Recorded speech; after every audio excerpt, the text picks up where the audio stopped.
তো বন্ধুরা ইতিমধ্যেই কিন্তু আর কিছুদিন পরে কিন্তু জানুয়ারি ট্রান্সফার উইন্ডো শুরু হয়ে যাবে, যেখানটায় কিন্তু ইস্ট বেঙ্গল ও মোহনবাগান সমেত সবকটি দলই কিন্তু তাদের দল গোছানোর জন্য দুর্দান্তভাবে কিন্তু রেডি হয়ে গেছে।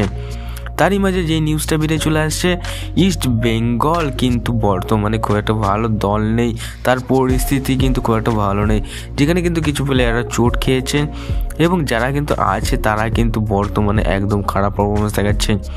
যেখানে কিন্তু ইস্ট বেঙ্গলের শীর্ষকর্তা দেবব্রত সরকার কিন্তু একটি মন্তব্য করেছে যে পরবর্তী ইস্ট বেঙ্গলের নতুন তারকা কে হতে চলেছে।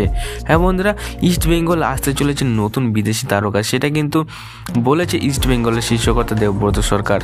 তো বন্ধুরা, দেবব্রত সরকারের কাছে জিজ্ঞাসা করলে কিন্তু দেবব্রত সরকার একটি কথা বলেছে যে সমস্ত প্লেয়াররা কিন্তু টাকার বিনিময়ে আসে, তারা কিন্তু মন থেকে আসে না, তারা অর্থ উপার্জন করার জন্য কিন্তু শুধুমাত্র আসে। এবং তার সঙ্গে সঙ্গে বলেছে সেই দিনই পরিবর্তন হবে দলের, যেই দিন প্লেয়াররা নিজেদের জোশের জন্য আসবে, টাকার জন্য, অর্থের জন্য নয়। তো বন্ধুরা, এই মন্তব্যটাকে ঘিরে কিন্তু অনেকটাই চাঞ্চল্য ছড়িয়েছে।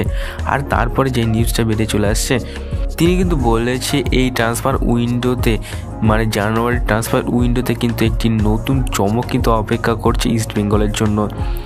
এবং বন্ধুরা, একটা দুর্দান্ত বিদেশি প্লেয়ার কিন্তু আসতে চলেছে ইস্ট বেঙ্গল, এবং কোন প্লেয়ারের পরিবর্তে আসবে সেটা কিন্তু বর্তমানে সে এখনও জানায়নি, সেটাও জানায়নি কে বাদ যাচ্ছে তাদের দল থেকে। এবং বলেছে সেই কথাটা কিন্তু বর্তমানে জানানো যাবে না, সেটা কোচ ডিসাইড করবে কে বাদ যাচ্ছে এবং কার পরিবর্তে তিনি আসছেন। তো বন্ধুরা, কে এই তারকা সেটা পরে ভিডিওতে আলোচনা করবো। তো বন্ধুরা, ছোট্ট একটা নিউজ নিয়ে এই ছিল আজকের ভিডিওটা ভালো লাগলে একটি লাইক, কমেন্ট, সাবস্ক্রাইব করে আমাদের পরিবারের সদস্য তো অবভিয়াসলি ভুলবে না। তো বন্ধুরা, দেখা হচ্ছে নেক্সট ভিডিওতে। ভালো থাকবেন, সুস্থ থাকবেন, বাই বাই।